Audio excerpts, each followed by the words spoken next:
Herkese merhabalar. Kanalıma ve mutfağıma hoş geldiniz. Bugün sizlere kaşarlı Ramazan pidesi tarifiyle geldim. Tam ölçülü nefis bir tarif. Belirttiğim ölçülere ve püf noktalara uymanız halinde çok güzel Ramazan pideleri hazırlayabileceğinize hiç şüpheniz olmasın. Kullanmış olduğum malzemeler açıklama kısmında mevcut. Bu arada beni hangi şehirden izlediğinizi videonun yorumlar kısmında belirtirseniz çok mutlu olurum. Ben sözü daha fazla uzatmadan hemen tarifimizin yapımına geçmek istiyorum. Pidemizin hamuru için yoğurma kabına yarım su bardağı ılık sütü alalım. Üzerine 1 su bardağı ılık suyu ilave edelim. 1 yemek kaşığı toz şeker ve 1 paket kuru instant mayayı da ekleyerek şeker çözününceye kadar karıştıralım. Kullandığımız sıvı malzemeler elimizi yakmayacak ısıda olmalı. Bu önemli bir püf nokta. Çok ılık da olmasın, aşırı sıcak da olmasın. Kullandığım su bardağının ölçüsü her zaman olduğu gibi 200 mililitre, yani klasik su bardağı. Üzerine 2-3 yemek kaşığı kadar sıvı yağını, 2 yemek kaşığı kadar yoğurdu ve 1 adet yumurtanın beyazını ekliyorum. Sarısını da pidelerin üzerine sürmek üzere ayırıyorum. Sarısının üzerine bir kapak örtün ki üzeri kurumasın. Bu malzemeleri de güzelce karıştırıyorum.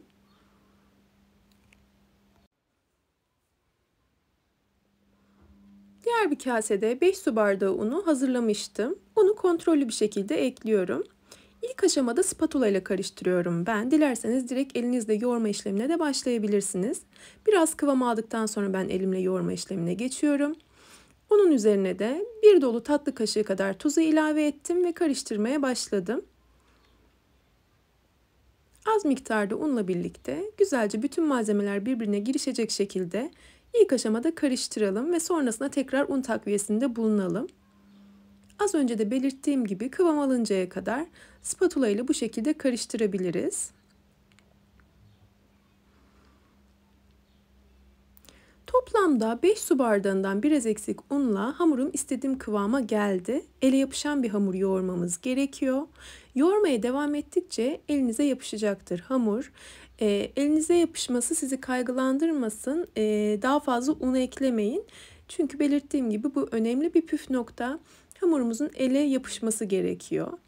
Elimizi bırakmaması gerekiyor. Yoğurmaya devam ettikçe hamurumun kalitesi güzelleşiyor, dokusu güzelleşiyor. Gördüğünüz gibi biraz daha rahat elimi bırakıyor bir de yoğurmaya devam ettikçe.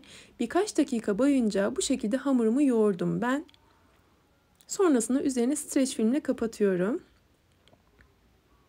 Dilerseniz oda sıcaklığında mayalandırın 1 saat boyunca. Ben vaktim sınırlı olduğu için fırında mayalanmaya aldım. Fırınımı 50 derecede 2 dakika kadar ısıttım ve sonrasında bu şekilde hamurumu fırına aldım.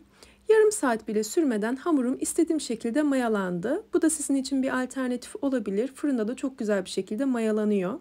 Ama çok fazla ısıtmayın tabii. 50 derece ideal oluyor. Hamurun 2 katı kadar büyümesi yeterli olacaktır. Benimki 2 katından bile daha fazla büyümüş. Gördüğünüz gibi 25 dakika gibi bir sürede çok güzel mayalandı hamurum. Hamurumun havasını şöyle bir kesme kartıyla alıyorum.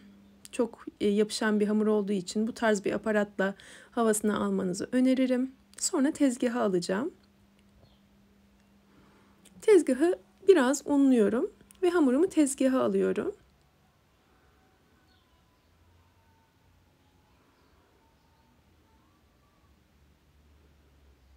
Hamurumun kıvamı gerçekten çok güzel oldu. İstediğim kıvam tam olarak bu.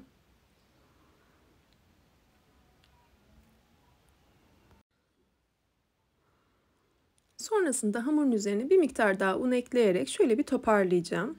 Elime yapışmayacak kadar un ilave ediyorum. Çok fazla una bulamıyorum. Bu şekilde hamurumu toparladıktan sonra 2 eşit parçaya bölüyorum. 2 tane Ramazan pidesi çıkacak bu ölçülerle. Daha küçük hazırlayarak 3 tane de çıkartabilirsiniz ama fırın tepsisinde 2 tanesini pişirmek çok daha rahat oluyor bence. 2 eşit parçaya böldüm ve çok az tekrar un ilave ettim ki elimle kolay yuvarlayabileyim. Sonrasında hamurlarımı yağlı kağıt serdiğim fırın kabına alacağım.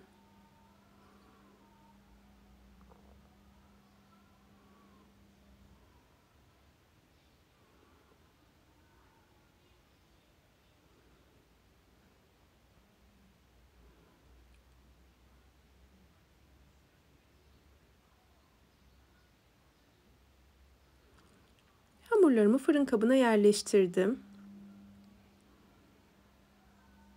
Sonrasında elimle böyle uzun bir form veriyorum.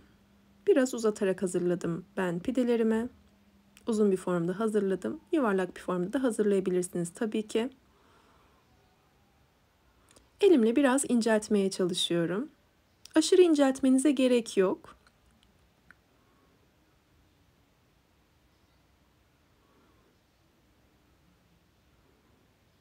Bu incelik oldukça ideal. Sonrasında üzerini kapatarak hamurlarımın tekrar bir 25-30 dakika kadar tepsi mayası yaptırıyorum. Güzelce mayalansınlar. Mayalanmalarına yakın ayırdığım yumurta sarısına 2 yemek kaşığı kadar yoğurt ekledim ben ve bu malzemeleri güzelce karıştırıyorum. Üzerine dağıtacağım pidelerimi.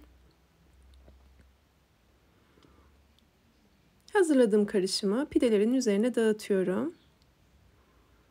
Nazik hareketlerle dağıtalım bu aşamada. Çünkü hamurumuz çok yumuşaktı, çok güzel bir şekilde mayalandı. Ufak bir darbede havası sönebilir. Bunun olmasını istemiyoruz. Bunun için nazik hareketlerle şimdi elimle dağıtacağım. Dilerseniz fırçayla da dağıtabilirsiniz. Elimle dağıtmak benim daha kolayıma geliyor.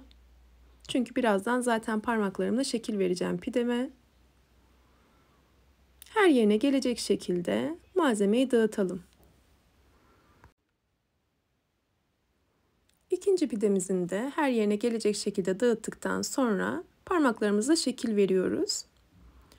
3 parmağımla bastırarak şekil veriyorum. Kenarlarına çok hafif boşluk kalacak şekilde böyle şeritler oluşturuyorum. Yatay şeritleri oluşturduktan sonra dikey olarak da 2 tane şerit oluşturacağım. Bu şekilde şekil vereceğim. Dilerseniz baklava dilimi olacak şekilde klasik pidede olduğu gibi de şekil verebilirsiniz. Kendi zevkinize göre. Bu şekilde yaptığımda parmağımla şekil verdiğim kısımlara kaşar peynirleri yerleştirmek daha kolay oluyor bence. Görüntüsü de güzel oluyor.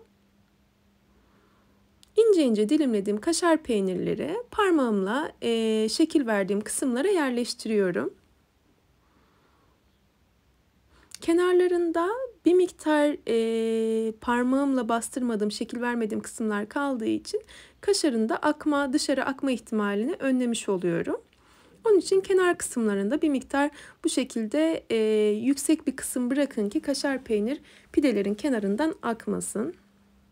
Ben kaşar peyniri çok büyük, iri şekilde kullanmadım. Daha bol miktarda kullanırsanız kenarlarından akma ihtimali daha yüksek olacaktır çünkü. Kaşarların üzerine birazcık bastırıyorum.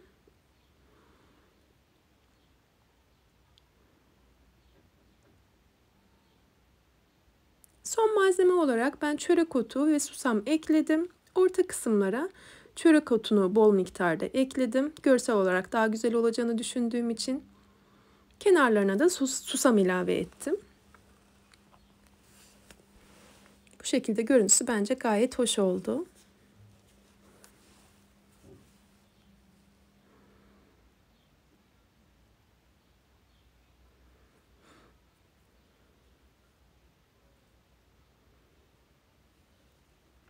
Diğer tarafta fırınımı önceden 180 dereceye ayarlamıştım. Isındı. 180 derece önceden ısıtılmış fırında pişireceğim pidelerimi. Ortalama 25 dakikalık bir sürede pidelerim istediğim şekilde kızardı üst kısımları. Bu kıvama geldikten sonra fırından alabilirsiniz. İlk sıcağı çıktıktan sonra size kıvamını gösteriyorum. Çok sıcakken alamazdım çünkü. Yumuşacık oluyor gördüğünüz gibi. Hamurumuzu cıvık yoğurduk ve çok güzel bir şekilde yoğurduk. Güzel bir şekilde de mayalandırdık. Bu kıvamı elde etmenin püf noktaları bunlar. İlk başta da tabii ki hamurun cıvık bir şekilde yoğrulması. Gerçekten kıvamı da lezzeti de muazzam oluyor.